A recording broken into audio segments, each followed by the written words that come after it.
अचानक से यहां आगरा एयरपोर्ट से, गोरखपुर एयरपोर्ट से, बागडोगरा एयरपोर्ट सिलीगुड़ी से अचानक एयरफोर्स के विमान हवा में उड़ते हैं और तहलका मचा देते हैं। कहां पर? पूर्वी पाकिस्तान में। इतना डरपोक था सब कि रात भर उन सब को डिफ्यूज करने में लग गया।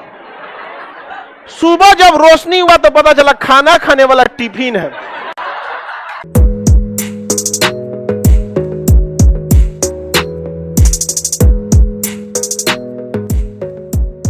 बांग्लादेश, देखिए पहले ये बांग्लादेश नहीं था, पूर्वी पाकिस्तान था। क्या था? पूर्वी पाकिस्तान।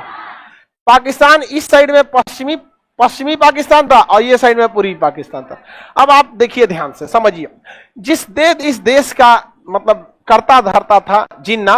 खैर नाथूराम गोडसे थोड़े से गलती हो गई, उसको गलत आदमी का एड्रेस बता दिया गया। वो मारना चाहता था जिन्ना को, मार दिया किसको? गांधी। गलती हो जाता है ना कभी कभी, आदमी गलती से ईंटा चला के दूसरे को मार देता है, फिर कहता है जहां लग गई लो।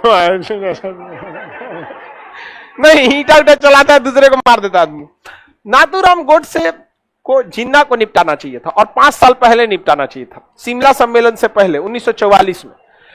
समझ में आ गया कि नहीं? 44 के बाद तो कंट्रोल के बाहर हो गई। सरदार पटेल जिसने भारत को यूनाइट किया, उसने तक साइन कर दिया भारत के विभाजन पे। सोचिए सरदार पटेल ने भी कितना उब गए होंगे, क्योंकि 44 के बाद जिन्ना उघारे नाच रहा था। मतलब जहां तहां दंगा करा रहा था, जहां तहां दंगा करा रहा था। मजबूरी बन गई थी भारत का विभाजन, मजबूरी हो गई थी यहां पर। 44 से पहले नाथूराम गोडसे निपटा दिया रहता ना, कामे बन गया रहता यहाँ पे। अब लेकिन देखिए जिन्ना को भी देखिए कैसे, जो देश का विभाजन किया, ऐसे कहीं देश मांगा जाता है? ये दिमाग देखिए उन गधों का, ऐसे कोई देश मांगता है कि ये वाला एरिया मेरा, ये वाला एरिया मेरा? वह देश कभी आगे नहीं जा सकता है जिसकी नींव संविधान नहीं बल्कि धर्म के आधार पर रखी गई हो, कभी आगे नहीं जाएगा। क्योंकि धर्म ऐसा चीज है जिसमें अपडेट नहीं हो सकता, अपडेट नहीं चाहिए। और दुनिया किस में चलती है? अपडेट। धर्म में अपडेट कीजिएगा बवाल हो जाएगा। तनी अपडेट करके देखिए ना, आप तनी तुरंत मार हो जाएगा, पहले ही आप ही को फॉर्मेट मार देगा। आए हैं यहाँ पे प्ले स्टोर पे अपडेट करने के लिए, मारेगा फॉर्मेट मार चल जाएगा आप। इसलिए वो देश हमेशा पीछे चला जाता है, धर्म की बुनियाद पर रहेगा तो। इसलिए धार्मिक चीजों के लिए आपके लिए उम्र है 50 साल के बाद, आप सब लोग धार्मिक चीजों में जाइएगा। अभी आप करियर बनाइए, करियर बन जाए तो परिवार को देखिए, परिवार बन जाए तो आप देश के प्रति करिए कि हमको देश के लिए कुछ करना है। बूढ़े उड़े हो जाए 50-55 आराम से रिटायरमेंट प्लान सबके लिए सेट, आप अपने भजन कीर्तन नमाज कुरान गुरुद्वारा में लग जाइए, एकदम बढ़िया से लग जाइए। अभी नहीं, अभी आपका उम्र किस चीज का है? पढ़ने का, करियर बना। नहीं तो ये गधों की तरह हो जाएगा, 2 जगह ले लिया यहां से। दिमाग से ज्यादा जिन्ना के पास घमंड था। अरे बाबू जिन्ना ठीक आदमी था ही नहीं, समझ में आ गया कि नहीं? जिन्ना के बाप की एक ही गलती थी, जिन्ना। उसका बाप बहुत अच्छा आदमी था, लेकिन उसके जीवन में एक ही गलती होगी, क्या? जिन्ना। और नाथूराम गोडसे की और गलती, या तुमको उस समय कोई उसको मार्गदर्शन देने वाला नहीं था। 44 के टाइम पे निपटा देता ना, कोई दिक्कत नहीं होता, यकीन मानिए नहीं दिक्कत होता। जिन्ना ने मजबूर कर दिया। गांव गांव में जब दंगे होंगे तो आप क्या कहिएगा जी?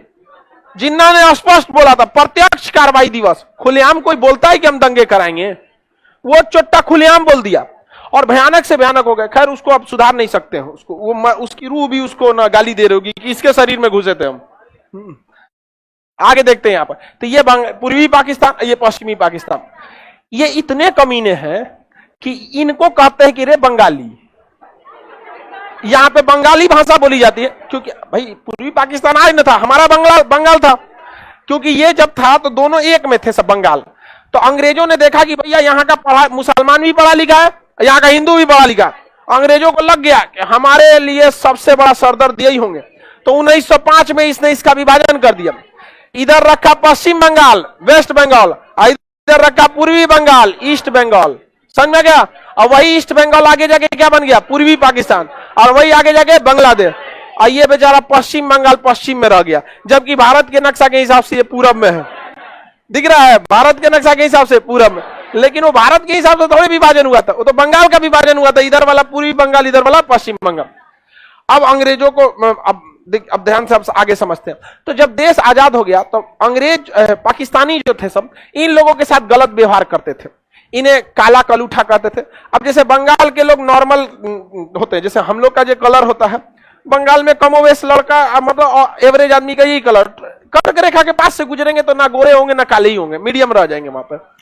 अब ये उसको काला कलूठा बोलते थे सब, नाटुर बोलता था सब। यहाँ पंजाब का एरिया है, पंजाबी लंबे लंबे होते हैं। आपको पता है कि ज्यादातर पंजाब पाकिस्तान में ही चला गया।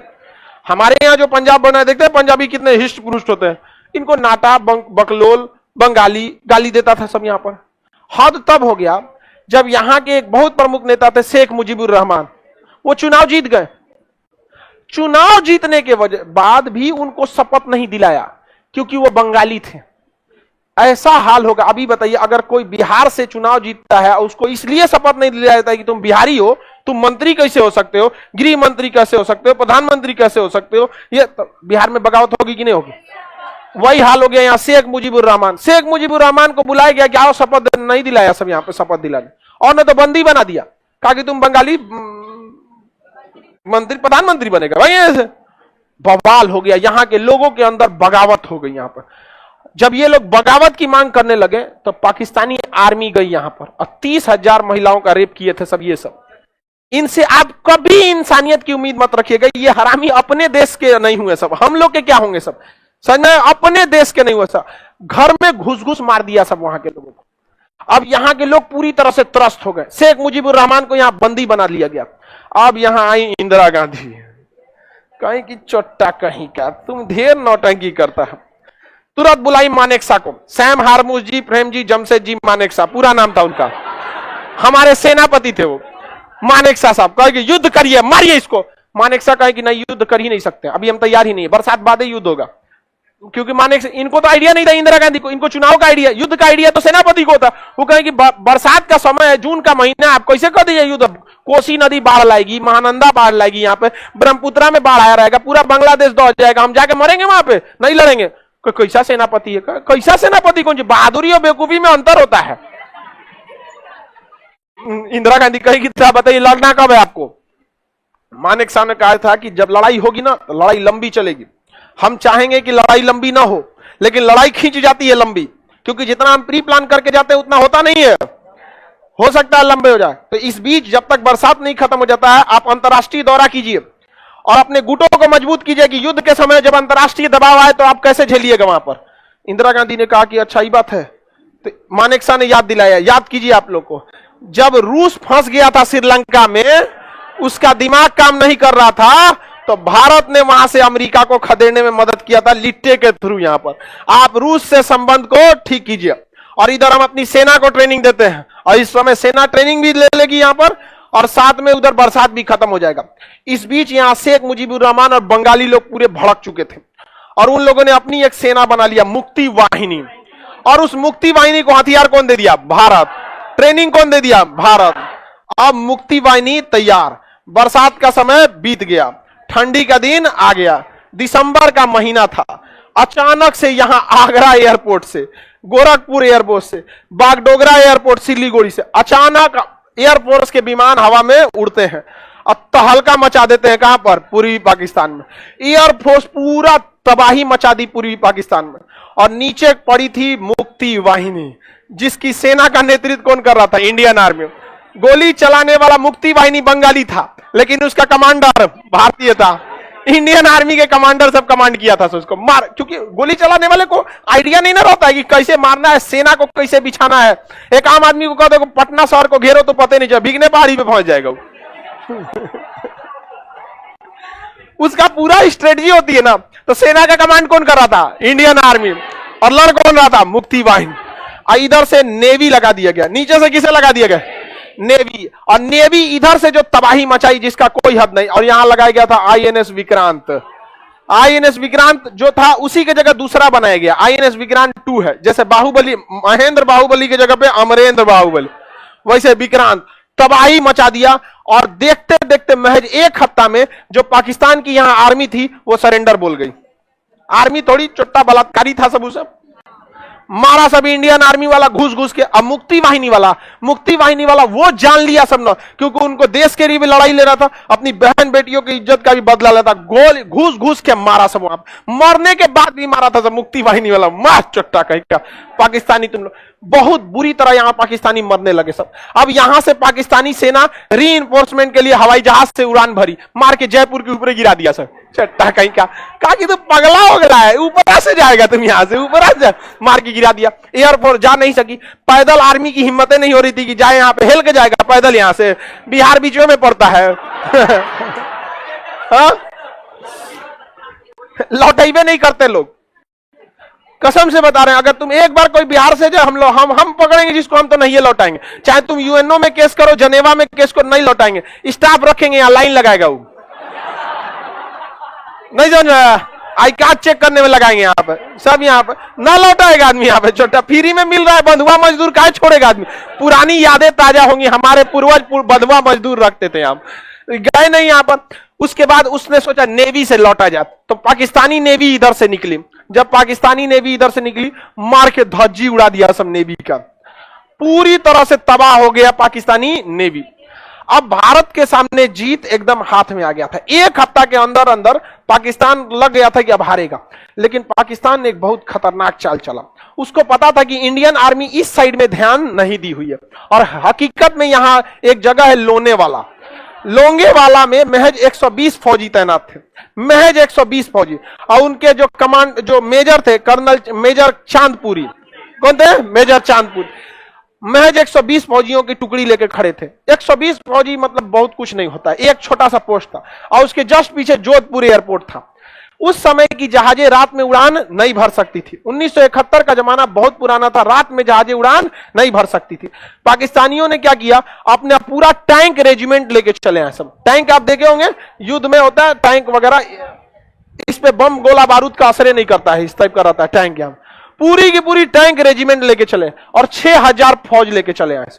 सोचिए 100 ठो टैंक और 6000 फौज लेके कहां चल गए सर? लोंगेवाला।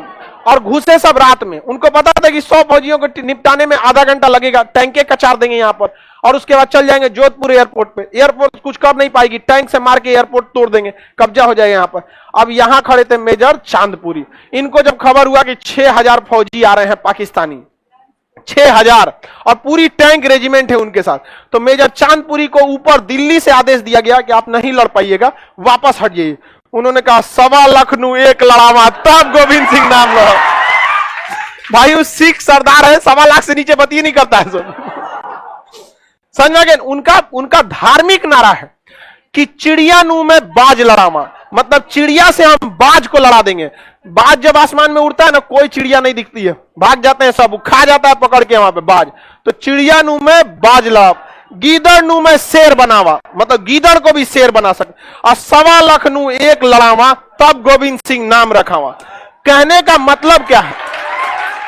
कहने का मतलब गोविंद सिंह को अगर मानते हो ना, तो तुम्हारे अंदर हिम्मत ऐसा होना चाहिए कि सामने 1.25 लाख की फौज खड़ी हो तो तुम पीछे नहीं हटो।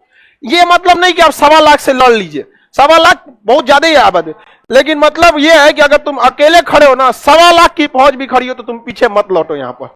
तो उन्होंने कहा कि हम अकेले 1.25 लाख की 6000 कौन सी मतलब होता है, एक तो मार के रद्द कर देंगे यहां पे मेजर चांदपुरी के सामने। लेकिन फिर भी देखिए, बहादुरी और अकलमंदी में अंतर होता। आप संख्या बल बहुत मायने रखती है युद्ध में। उनके सामने कोई समस्या था, उनके पास टैंक को उड़ाने के लिए एंटी टैंक माइंस थे, जिनकी संख्या महज 3 से 4 थी, और उसके बाद टैंकों की संख्या 100 थी।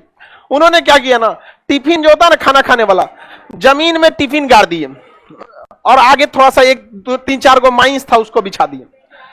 आया टैंक और माइंस पे चढ़ा, उधिया गया। क्या हो गया? उधिया गया, टैंक उड़ गया। पाकिस्तानी डर गया, रे बाप रे, इंडिया वाला सब जो है सब माइंस बिछा के रखा है सर, तुम उधर से चलो। उधर से गया तो वो उधिया गया। अगवा 3-4 गो ओरिजिनल रखे थे। अब पाकिस्तानी को डर हो गया, जैसे 3-4 गो टैंक उधिया है, डरा गया सभी सब, ये सब पाकिस्तानी सब यहाँ पे। अब उन सबको लगा कि बहुत टैंक बिछा है, तो इसे पैरों से दाब उब के देखा, सका अरे बाप रे यहाँ है। अब उसके लिए वो सब बैक रीइंफोर्समेंट मंगाया सब इंजीनियरों की, और वो इंजीनियर सब टैंक को माइंस को डिफ्यूज करने लगा। इतना डरपोक था सब कि रात भर उन सब को डिफ्यूज करने में लग गया। सुबह जब रोशनी हुआ तो पता चला खाना खाने वाला टिफिन है। अब रोशनी होने के साथ भारत को एक फायदा तो भारत को एक लॉस भी था। हमारे महज 120 फौजी दिखने लगे सब कि ये तो इतनी सा है सब। ये हमारे लिए बहुत बड़ा सरदर्द था। अब पाकिस्तानियों का मनोबल बढ़ गया कि ये तो मुट्ठी भर ऐसा। अब 6000 फौज में 120 दिखेगा कहीं? अरे इतनी सा तो 120 हो ही जाएगा सब यहाँ पर। 6000 यहाँ पे। अब पाकिस्तानी से टैंक लेके हमला करने लगे सब यहाँ पर। अब हमारे बहुत सारे सैनिक क्या हो गए, शहीद हो गए। अब तब तक सुबह की किरण का इंतजार कर रहे थे जोधपुर पर खड़े एयरफोर्स के जवान। सुबह की किरण हुई, जोधपुर से निकले सब हंटर विमान, मारा सब, तबाही मचा दिया सब। पाकिस्तानी अपना टैंक छोड़कर भागे थे सब। आज भी उनकी रिकॉर्डिंग हमारे इंडियन आर्मी के पास रिकॉर्ड है। वो कहते कि पाकिस्तानी हमारे नाक में मधुमक्खी की तरह घुस रहे हैं सब। इंडियन आर्मी हमें मधुमक्खियों की तरह घेर लिए, हमें भागना पड़ेगा। टैंक छोड़कर भाग गए सब यहां से पूरा का पूरा। आज भी हमारे आर्मी के म्यूजियम में वो टैंक सही सलामत रखे हैं सब। और वो टैंक अमेरिका ने दिया था कि ये बहुत मजबूत टैंक है।